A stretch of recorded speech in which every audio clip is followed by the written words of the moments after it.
what are people's real motivations, either to be secure or insecure? What do they actually care about? And if you think it's caring about the company's data, forget it. Nobody cares about the company's data. But do they care about maybe that'll impact their bonus? Yeah. Bring it to the personal.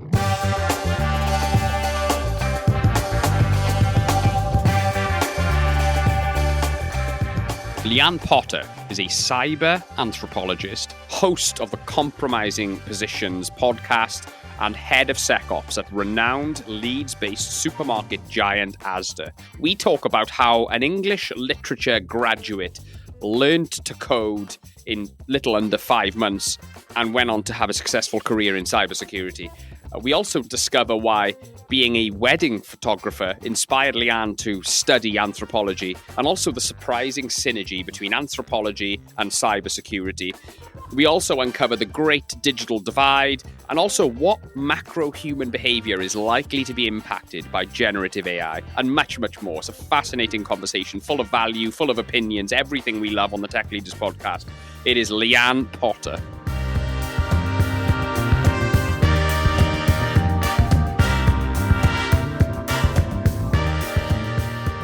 Lianne, thank you so much for coming on the Tech Leaders podcast. I'm really excited to be speaking to you. Look, let's start with the question we always start with. Really keen to get your take. What does good leadership mean to you, Lianne? Good leadership means that you don't have an ego about yourself as a leader. You're there to make everyone else look good. And if you do that well, Love that. You'll end up looking good anyways.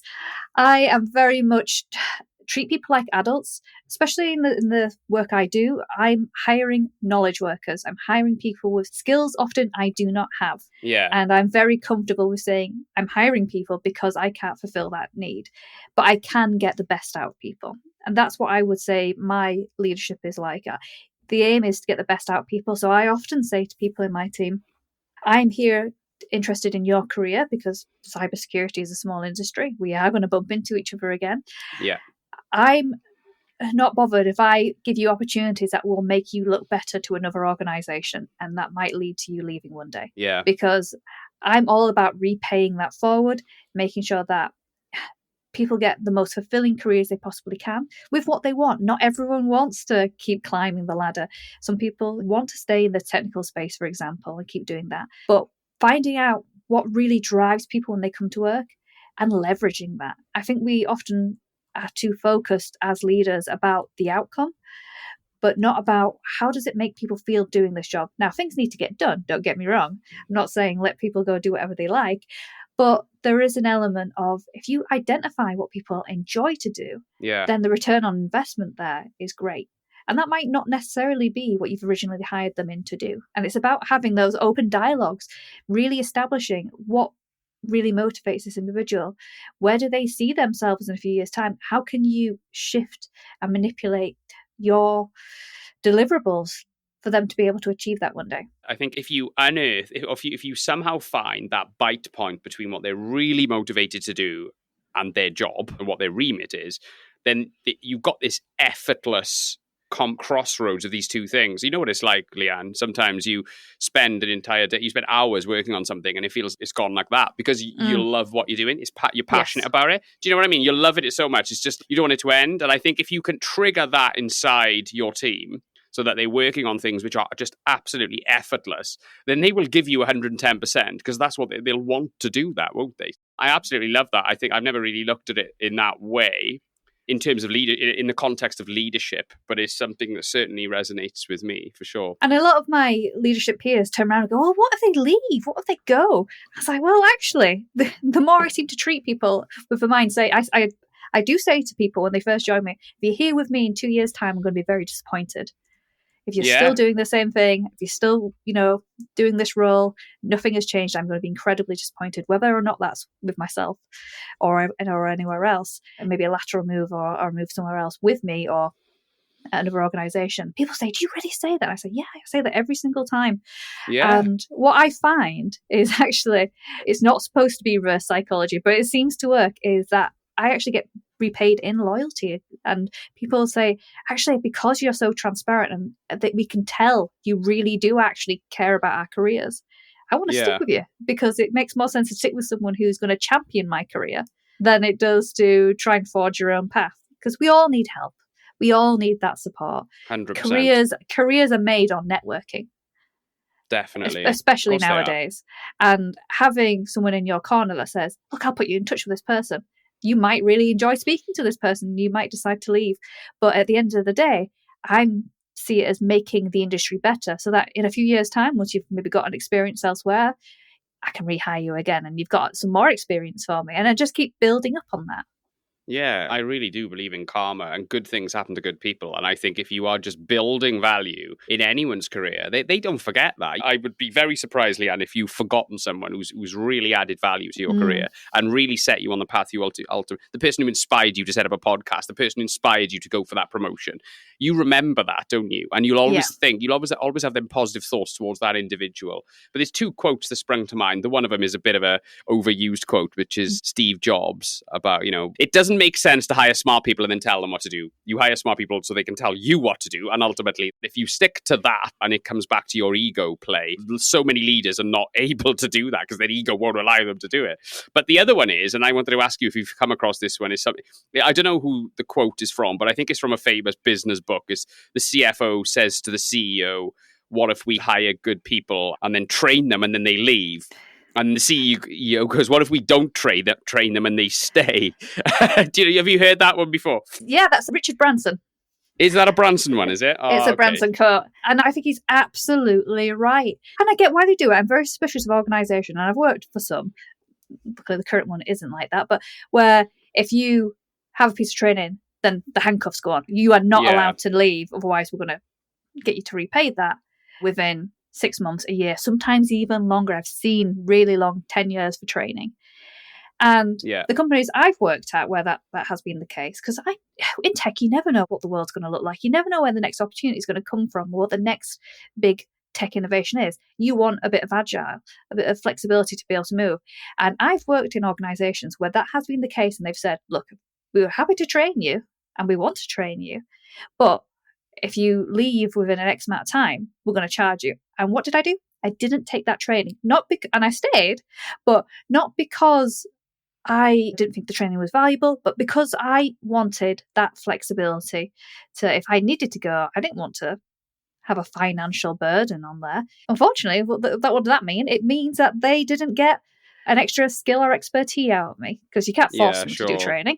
And so I totally think it's absolutely right that you empower people to have an open mind, open heart about training and development, and then they will repay that loyalty. I think there's been some studies recently about Generation Z, and this study said that they don't really care about the financial compensation as much as the past generations do, but what they do care about is training and development, and we're going to see that a lot more. And I think what I would call those good ideals about what work can be that we are seeing from that generation will start to filter into the other generations, that people like myself, millennial, and then Gen Xers and baby boomers going backwards, will all start to see, actually, this always learning, always curious mindset actually will make me have a better work-life balance. It will make me more employable, whether that's in my company or not. And overall, I'm just going to be happier at what I'm doing. When it comes to things like working in tech, you need that. You need to be at the forefront of everything, because what was hot and cool and trendy a few years ago no longer applies. Yeah, especially in your industry. In cybersecurity, it's like an ever-changing platform. AI is too, and all technology-based endeavors are. This episode was brought to you by Be Digital. Be Digital support leadership teams to optimize cost and get more out of technology investments. Be Digital and the team have unrivaled expertise with technology license management and data remediation, and are therefore perfectly positioned to help prepare organizations for AI technology capability. And on the last point, Be Digital have just developed a cutting-edge AI readiness assessment, which provides tech leaders with a platform they need to make well-informed decisions about AI adoption strategy in 2024 and beyond. Go to bedigitaluk.com to find out more and get in touch. I wanted to just ask you to tell the listeners a little bit about yourself. You're the head of SecOps for Asda at the moment, but tell us a little bit about your career from a very high level, from point of education right through to the present day. Yeah, so I wasn't always in tech. I did English literature at university, my undergraduate. Got into the first job I could find because it was the financial crash the year I graduated, and jobs were few and far between. Really? So I was I was the last generation who was promised get a university degree and you'd be set for life. That wasn't the case, unfortunately. So I ended up with my husband at the time setting up a business. We were wedding photographers, and I did that business for 10 years. I loved it. I absolutely loved it. I still miss it to this day. It was incredible. It's a really nice career to have. And I was really interested in anthropology. And so I went back to university while running the business still and studied anthropology at master's level. But my specialism wasn't great exotic countries. It was digital anthropology. Now, anthropology, for those that are not aware of what it is, I know I get asked a lot, what is anthropology? Anthropology is the study of human cultures, how they're formed, how they thrive, and ultimately how they collapse. So my specialism was digital anthropology. So that's the study of how digital cultures are formed online. And so I do research, and this is aging me immensely. There was a platform called Second Life, and it was avatar-based. This is way before Meta. And I did a study on whether we replicated capitalist structures in that universe, and we did. We replicated things exactly. At the time when I was studying that aspect of digital anthropology, it was considered like, should we be studying this? Is it real? Are these social interactions real? Are they tangible? Do they have any value, merit to actually be recorded? And as we all live online nowadays, they certainly do. They are just as valid. Did you find that human behavior in the context of playing computer games or whatever, from on a macro level, does it pursue the similar path, a similar pattern to what macro human behavior follows? Do you know what I mean? If we're looking back at history, is it a microcosm of that? Is that what you're sort of finding typically? Yes, absolutely. Yes. Humans are very malleable.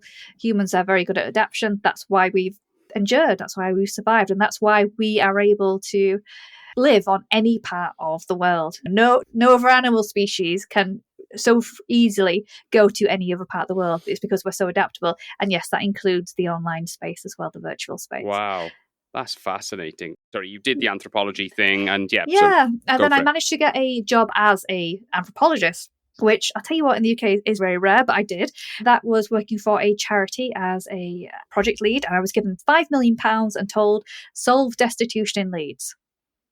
And I was just like, how? Okay, let me try and figure that out. So what I did was I opened the doors and I waited to see what would come through. And what I was finding time and time again was people that were facing severe destitution were those that were digitally excluded. Now, that was just a coincidence that happened. It wasn't that I was manufacturing that or anything like that.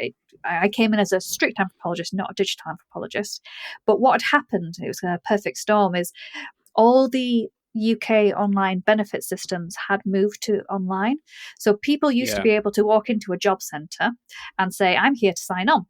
And they would speak to a person, they would fill out a form, get their money. Now they were coming into the service and they were pointed to a bank of computers. Now, if you've never touched a computer before, which a lot of these people hadn't, or had no experience or whatever reason, that was so incredibly intimidating. And they would just be told, just go have lessons at the library.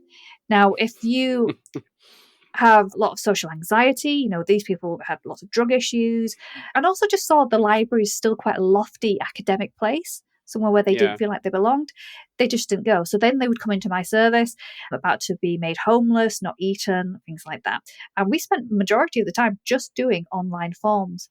And one of the kind of upticks of that piece of work was that I was able to write in my reports, look, the destitution in Leeds has been deeply impacted because the government has made these decisions to move everything online, which it was a good decision. However, in doing so, they completely neglected the most vulnerable people in society.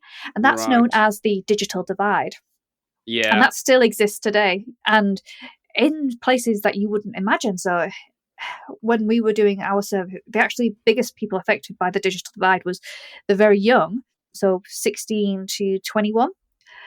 which you wouldn't think so initially. But when you think about people who've gone through the care system, they've never had computers, they've never had their own phones.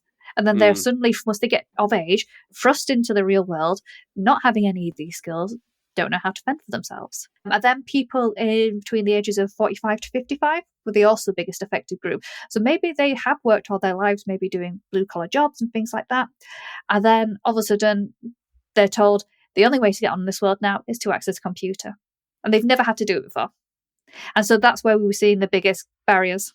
Yeah, my father-in-law, who sadly passed away last year, but he was basically, I know it sounds crazy now, and the older listeners will remember what this is, but there was, you obviously come across teletext. It's a teletext. So teletext was basically, so my father-in-law was in his 80s, and he just used teletext for everything, got all his news from it. He didn't have the internet. They just didn't, they were suspicious of the internet. So they had no internet, no broadband in the house at all, but got everything he needed from newspapers and teletext. So when he needed a new TV and it was on his last legs, they no longer supported teletext. Now, I sound stupid, but I said, oh, no worries, we'll just get the internet. And he was like, no, I don't want it. He just did not want to get the internet in. So he kind of lost that real-time communication vehicle for news, for sport, the lottery numbers, which they were into the lottery, and it detached them. So it's funny you say digital divide. I immediately thought of that. It detached them from real-time information because teletext is not supported anymore. And I can imagine that's just a microcosm again of I've had a lot of people experience that. We saw it during lockdown. So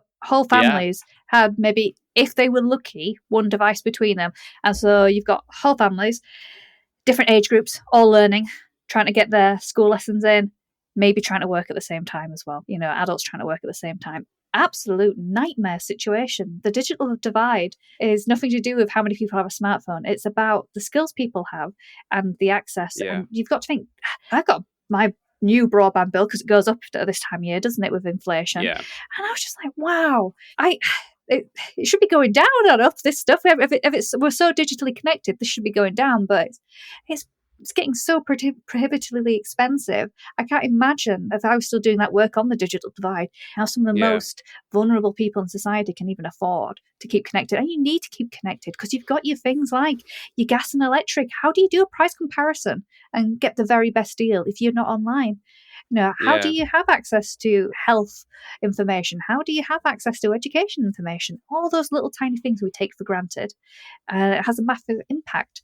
So that was my anthropology days. And I decided I wanted to get really hands-on with the tech and apply what I'd learned from the digital divide and what I'd seen on the ground into actually building tech. So I taught myself how to code. So that was my first foray into tech. So up until then, I wouldn't say I was non-technical, but I never had a tech job until then. So it was in my 30s, I decided to retrain. Used all free online resources, treat it like a full-time job. So, I was very dedicated. Every evenings, weekends, I would go to tech meetups in Leeds. I'm very lucky that, it was a little less so now since COVID, but at the time it was, you could go to an event every single night on tech in Leeds and it was fantastic. Yeah. So I was networking all the time, and then within 5 months I was job ready and I got a job working for NHS Digital on their graduate scheme. I was the oldest graduate there by miles, but I still enjoyed it. And it wasn't very long while I was doing my software development at NHS Digital, I actually started to notice another team that seemed, with my anthropology hat, to have a different culture to everyone else, and that was a cybersecurity team. And I was just fascinated by how the software development team was all about innovation, agility, working in 2-week sprints. And it was in direct contrast with the cybersecurity team, who were restrictive, slow, not keen to innovate, worked in longer cycles. I was like, wow, this is so interesting that this really important aspect of health, making sure our health data is very secure, is in contrast to what we're actually trying to deliver. And how could we actually make that work? And I begged the cybersecurity team to let me in for a year, like literally on the daily. I would say persistence pays there. They eventually let me in, and I have been working in cybersecurity ever since, and also doing cyber anthropology, which I do as part of my consultancy, the AnthroSecurist. Yeah, no, we'll come on to that in a minute. But there's a lot to unpack there, Lianne. So I want to basically, can we just go back through a little bit? There's a couple of things I wanted to ask you about, okay?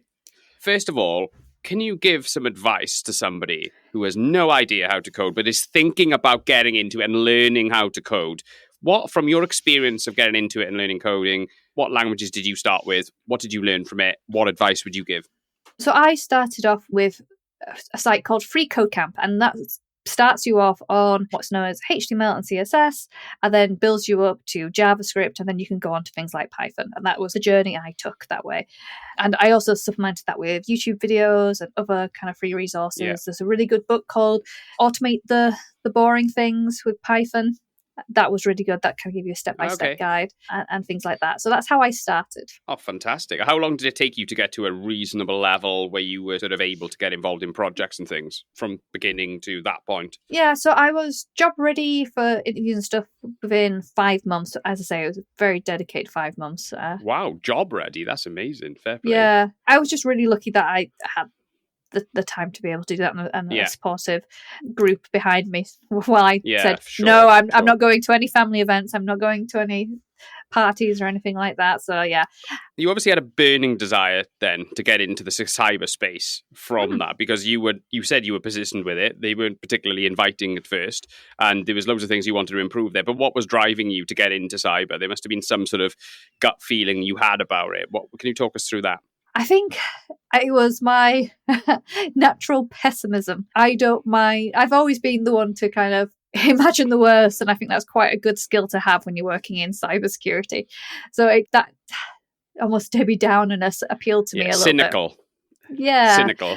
I do find cyber people, a lot of them are cynical, especially the ones on the compliance side. But yeah, no, that makes total sense. So how did you loosen them up and get them to think along the lines that you saw it? How did you influence that initial team to sort of be more agile and work with more of a software development mentality? I was very lucky that while I was at the NHS, I was put on a leadership kind of fast track. And what that enabled me to do was actually speak. So they would put you in a group of people, but it wouldn't be, for example, it wouldn't be all software developers, it wouldn't be all cybersecurity people. Actually, my group were all clinical staff. So that was a really great experience. So it was doctors, it was pharmacists, it was nurses. And I just sat there and I just asked them. I was just asking them as an anthropologist, what do you think of security? What are your fears about it? What can we do to make your life easier? And the answers were quite shocking, but not shocking. So most of the clinical staff was like, my job is to look after people. It doesn't matter if that uses a digital tool or not. Yeah. And so patients' health and well-being came first, which is totally understandable. But what that was leading to was obviously technical shortcuts. So if you needed to act fast, maybe you don't have such a good password. Maybe you use the same password for all your devices, your personal and your work, things like that. Maybe you do have those kind of what I would call insecure behaviors. But it's instead of like the stick and going, you need to do this, because in the UK we're in a unique position. We don't pay for healthcare unless we're paying for it privately. So the motivations you see maybe in other countries where you do pay for healthcare, that is financially motivated. Any kind of hack is financially motivated that way. And so actually, how do you explain, yes, there is no financial implication really, apart from obviously downtime, if we have a breach or attack in the NHS. But what is the impact on patient care? And that's where you hook them in. You find out where their hook is. Why should they care? And you can only do that if you ask them. Now, typically in cybersecurity, we do not ask our end users how the controls that we're putting in place will affect them on their day-to-day job.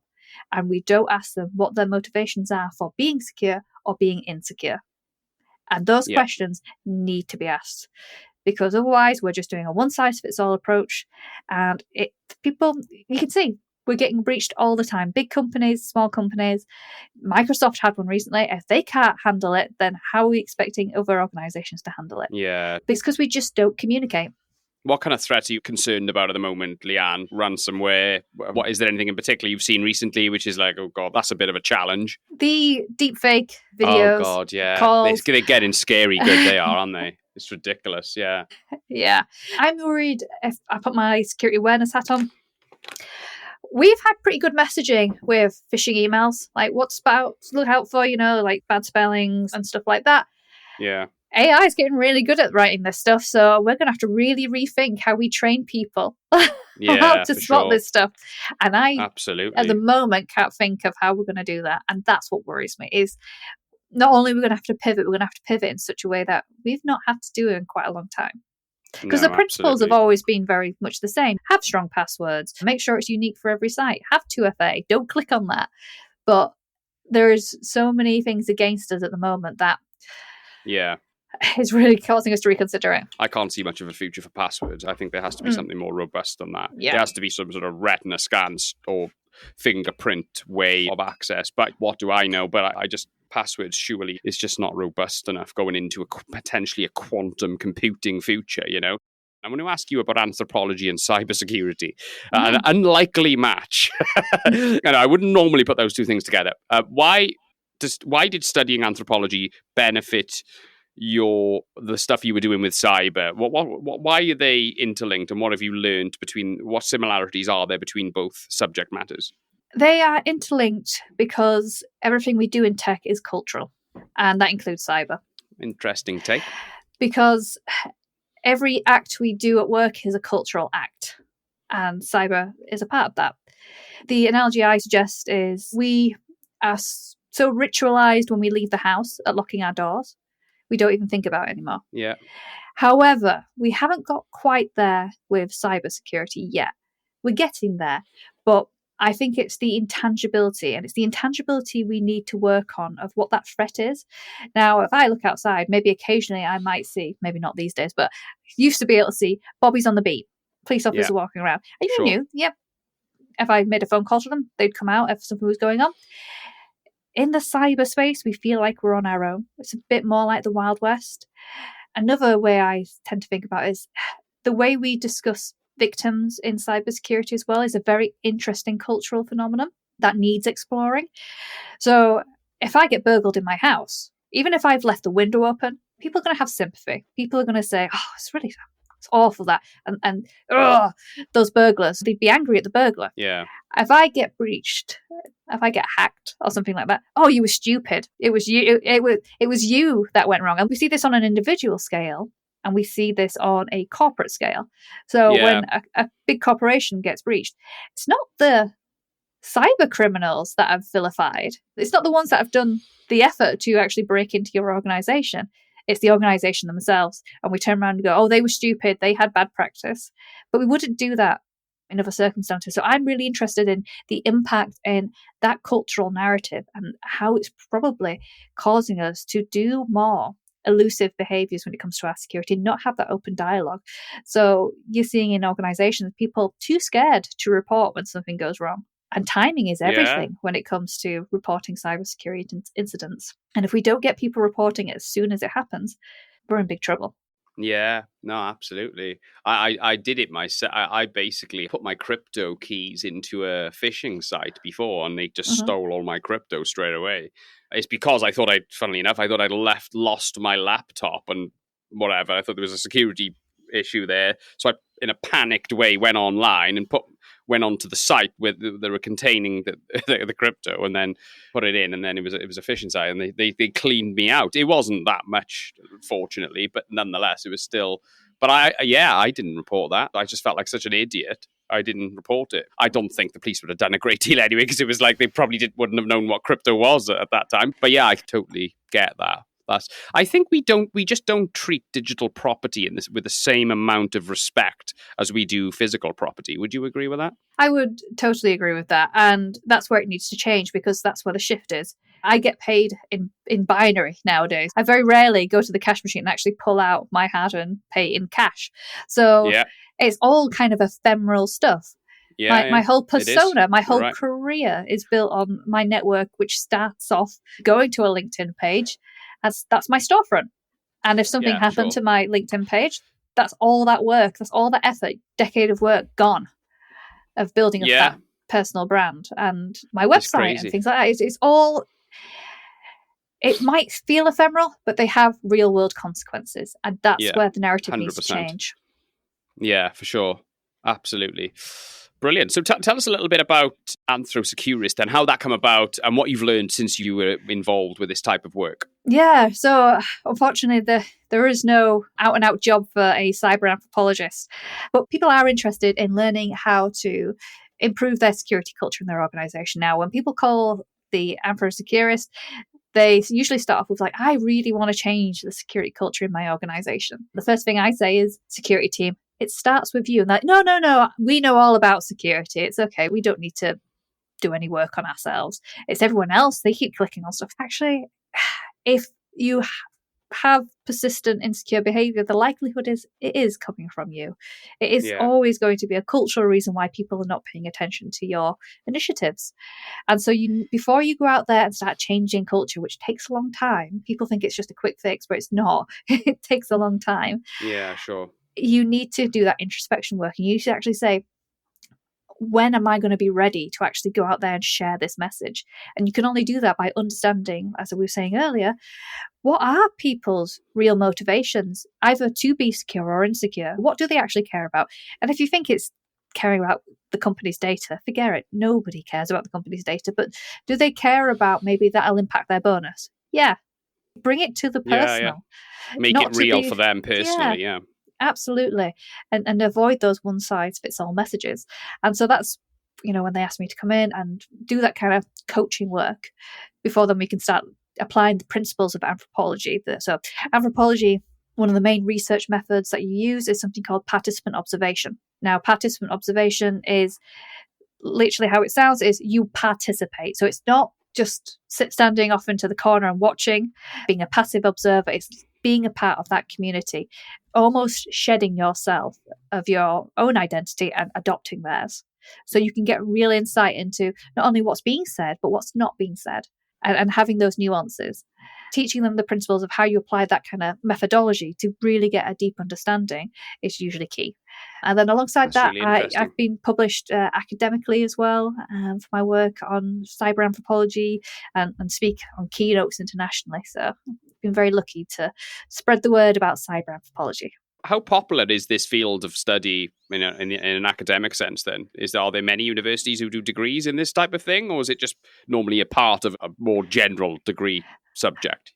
There's plenty of degrees that do anthropology, not so many that specialise in digital anthropology. Yeah, I was going to say, I've not seen that as a standalone degree subject. But and when I Google cyber anthropology, it's usually just this face that comes up mine. Oh, really? Fair enough. Let me ask you this question, Lianne. How do you describe what you do to a child?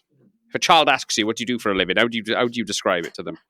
In my current role, I say I protect beans and broccoli. But there we go. That's all the answer you need. It's about protecting one's sense of self. And we were talking just moments ago, just talking about that, how your digital assets make up you as an individual these days. Yeah, more so than ever. Yeah, more absolutely. so than ever. My whole financial life is on there, my personal life, my social life, everything that I want is literally in my phone. It's all here. It's all here. And protecting that, I don't know about you, but if you feel like you've lost your phone or anything, that knot in your stomach, when you think, has that gone missing? It's because your whole life is on there. Sure. And there's ways we can protect the physical device. That seems to be easier. But then understanding how to protect, once it's out there on the internet, the digital space, that's the tough part. That's the challenge. And there's bad people out there, I would say, to the 5-year-old. And we need to make sure that people don't take advantage, just like in the real world. So how do you see AI impacting your role as the head of SecOps over the next couple of years, Lianne? So I need to make sure that everyone throughout the organization has a baseline knowledge of it. Now, that is knowledge to keep them safe and secure. I don't want people uploading things they shouldn't be to these large language models, but I also don't want to prevent people from really harnessing this incredible power. Yeah. I firmly believe that at the moment, you see a lot of articles in trade magazines asking CEOs, how do you think AI is going to impact your business in 5 years' time? Oh, maybe, I don't know, I'm not sure. They don't realize that everyone in their business is utilizing AI in some way. It's a bottom-up initiative, unlike anything we've ever seen before in tech. And so we need to make sure that there are guardrails in place, but not out-and-out ban. And the productivity gains, unfortunately, because the productivity gains, some people are frightened by how good it's actually made them. at their own job, and therefore Yeah. they're not sharing that information because they think, well, actually, am I orchestrating myself out of a job here? But that isn't the case. If people were willing to be a bit more open, if organizations were willing to be a bit more open about the productivity gains people were gaining, then maybe we could actually start moving people from the boring stuff that none of us enjoy doing to the real cerebral knowledge worker type stuff that would really benefit organizations. But again, it's about that cultural nuance of understanding where are we happy, where are we accepting, and where are we going to keep those guardrails on. Yeah, for sure. What are you most excited about, Lianne? And I'm talking in a very general context. What excites you most about AI or generative AI? What excites me most about it is the democratization of productivity. I can throw my mum in front of ChatGPT and just ask it something like you would a search engine, and then slowly coach her in the ways how she could use it. And in a very short space of time, she would be able to interact with it because it's very conversational based. It's very democratizing. You ask it things 100%. and then you ask it to elaborate on things, to build things for you in a way that search engine doesn't quite do it. And that's really interesting to me, is the democratization piece. Yeah, I agree. It's very intuitive. And that's what excites me about it. So much so that I'm doing a master's in AI in September. Oh, wow. Fantastic. Isn't it amazing, though, Lianne, that if you are able to prompt well, that just having that skill of being good at prompting can take you from being, let's say, an average coder to surpassing a better coder than you, because you are able to prompt well and they don't like using large language models to create code. Do you know what I mean? So it's going to change things, isn't it? The hierarchy and the people who embrace this technology and the ones who are talented and good at prompting, let's just say that, are going to fire ahead enormous, like exponentially. So do you think there's any... So I asked you the question, what you're most excited about. What are you most fearful of from this technology over the next 2 or 3 years? If we just roll back the piece about productivity, what's interesting about that is they've done studies recently and we found that the people who benefit most are in the most entry-level jobs in terms of productivity gains, but then the higher up you go up the kind of expertise level in an organization, the productivity gains drop off. And what people are actually worried about is that middle ground of people in middle management, middle sort of area knowledge worker sort of sense. People in those areas are actually a lot more fearful about AI taking their jobs than people in more junior or entry level roles. Because of that reason you were saying, people say, oh, AI is going to take my job. No, prompt engineers are going to take your job. People who are good at this are going to take your job, not AI. And so we have to think, to me, what am I worried about is how do we keep that middle part of the organization, you people really doing the kind of cerebral thinking around the organization. How do we keep those productive and interested when a lot of their job is going to be now really focused on those deliverables over what AI can do in like a split second and things like that? And then again, it's a democratizing thing. So people who were doing those entry level roles will now be at the same level of those mid-level executives, for example. So you've got to start thinking about what new roles and responsibilities, what new projects can I bring in to make sure that everyone's got work to do. And that's the scary thing. Do you know what? When you first got into the job market, I had been in the job market for a couple of years at that point, and you mentioned how there was a recession and stuff like that. I recall that period, okay? And I got affected by it as well. And I remember around when the recession hit, it was the mid-level that got stripped out of companies to save on cost. They generally kept their juniors. They kept their top of the upper echelon, and then they stripped out the middle bit. So I agree, it does compound the threat to that level. I think so. Maybe that's partly driving their fear, though, from that period of the jobs market being like that. But yeah, look, anthropology, I think, observation of macro human behavior. I'm guessing you've seen inequality as tends to happen in any human collective civilization, whatever you want to call it. Are you fearful that AI will create more inequality at all, or do you just think it's going to improve it, or we'll just have a bigger version of what we've already got? I think it's going to be very much a case of suck it and see, which is probably not the answer you're looking for, but it's going to be it gives in one hand, takes away in the other. I really Yeah. believe that, because in some areas, this is going to revolutionize people's lives for the better. This is, as I say, it's going to enable people to do things they've never done before. For example, I've got a podcast. I can just use AI to help me do editing. I can use it to do that. I don't need to go hire a producer. Sorry for your producer that's there, or anything like that, and do quite a lot of the grunt work myself. And Sure. That's enabled me to be able to do that. There's also the element of loneliness, which is, I'd love to spend some time really studying how we develop cultural bonds with AI. Because we say please and thank you, don't we, to it? And things like, oh, you should do, because, one day they might be in charge of us, so you better treat them nice. Skynet's going to be in charge at some point. Yeah. Absolutely. So that kind of loneliness piece as well, is people might be able to create things and have real meaningful interactions in a way that they couldn't do normally, for whatever reason that might be. Yeah, sure. But then there is the other piece. It's like, how do we trust what we're seeing? How do we respond culturally to things that are machine created? What makes us unique as human beings is our love for creativity. We love music. We love 100%. art. And that's difficult to replicate with AI, isn't it? Difficult to replicate with AI. It's getting better. My interesting take would be, when it gets so good and you can't tell the difference, do we care culturally? Do we care that there's not been emotion made behind that? Because a lot of creativity stems from emotion. Think of your favourite song. It's probably something to do with heartbreak or something like that. That artist had sat down there, had a really bad breakup, and they created this wonderful song. Will we care going forward that the song we love doesn't have a history behind it? That it wasn't there and then it appeared. I don't know. I don't have an answer to that. I think on the facade you won't care, because when you hear a song on the radio, you don't go, oh, that's a good song. I'm not going to like it because I don't know what the guy's or the girl's emotional background is when they wrote it. You know what I mean? You just say, oh, that's a good song. Do you know what I mean? So I think, because it's mathematics, isn't it? But I think you wouldn't get invested in an artist in the same way if it was an algorithm than if it was someone like Freddie Mercury or George Michael or whatever. You know what I mean? So that's good choices there, by the way. So look, obviously I know we're coming towards the end. I wanted to ask you a couple of things before we finish. The podcast, how did it come about, and what's your favorite thing about doing a podcast? So compromising positions, protecting your assets, never leaving you exposed, with the big emphasis on ass.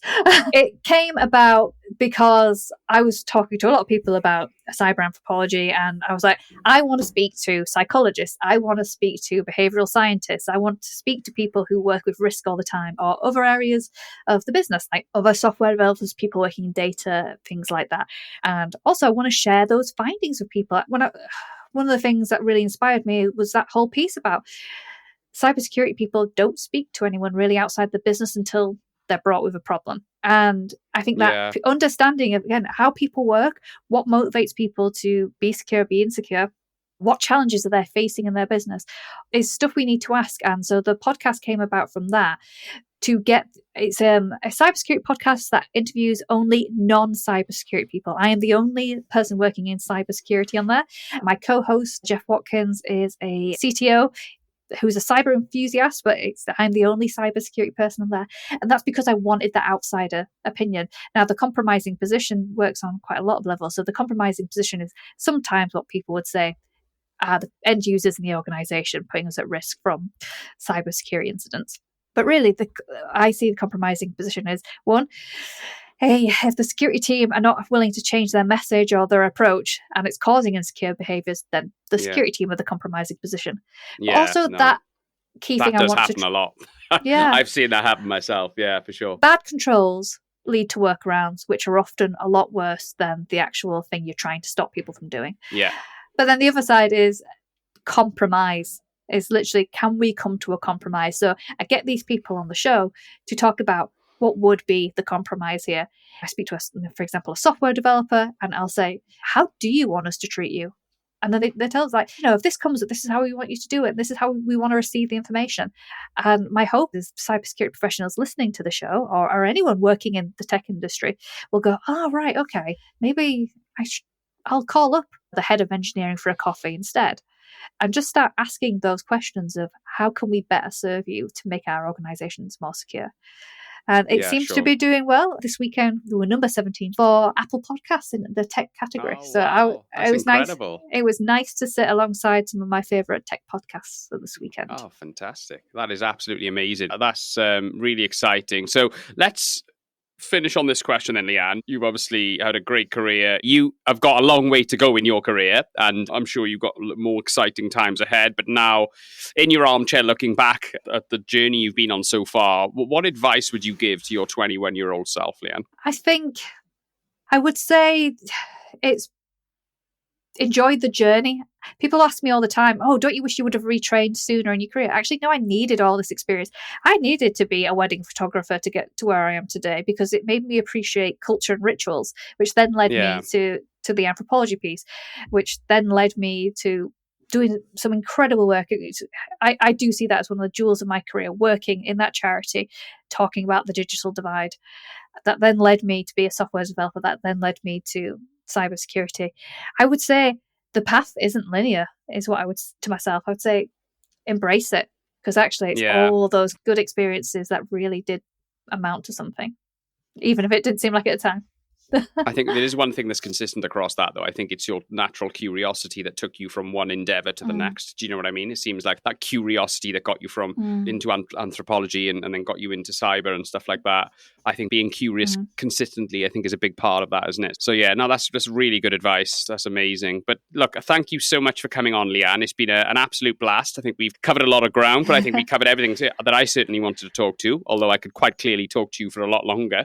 But yeah, look, thank you so much for coming on the podcast. Where can people find you? Where can they find the podcast, and where can they potentially reach out to you? So I am all over LinkedIn. So follow me at your your behest. I'm the one with the really humble headline. So that's Lianne Potter.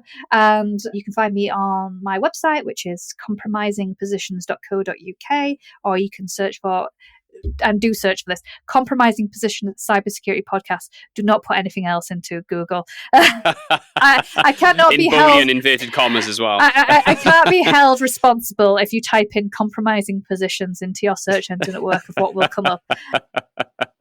Brilliant. Well, Lianne, thank you so much for coming on the Tech Leaders Podcast. Thank you so much for having me.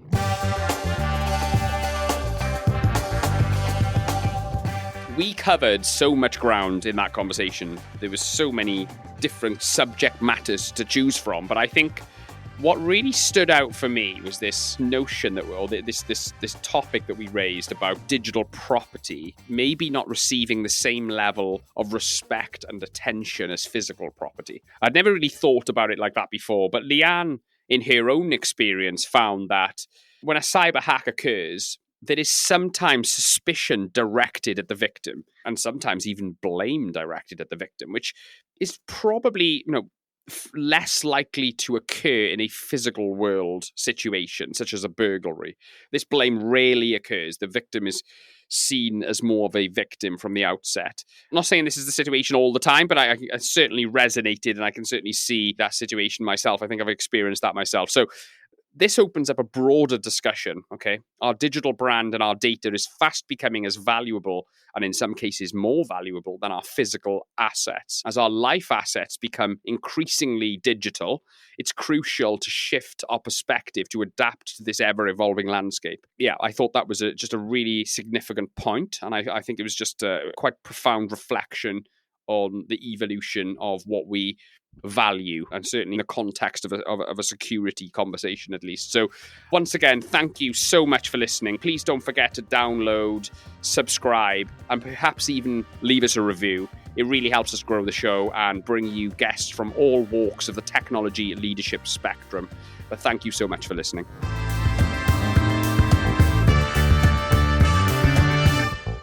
This episode was brought to you by Be Digital. Be Digital support leadership teams to optimize cost and get more out of technology investments. Be Digital and the team have unrivaled expertise with technology license management and data remediation, and are therefore perfectly positioned to help prepare organizations for AI technology capability. And on the last point, Be Digital have just developed a cutting-edge AI readiness assessment, which provides tech leaders with a platform they need to make well-informed decisions about AI adoption strategy in 2024 and beyond. Go to Be Digital UK to find out more and get in touch.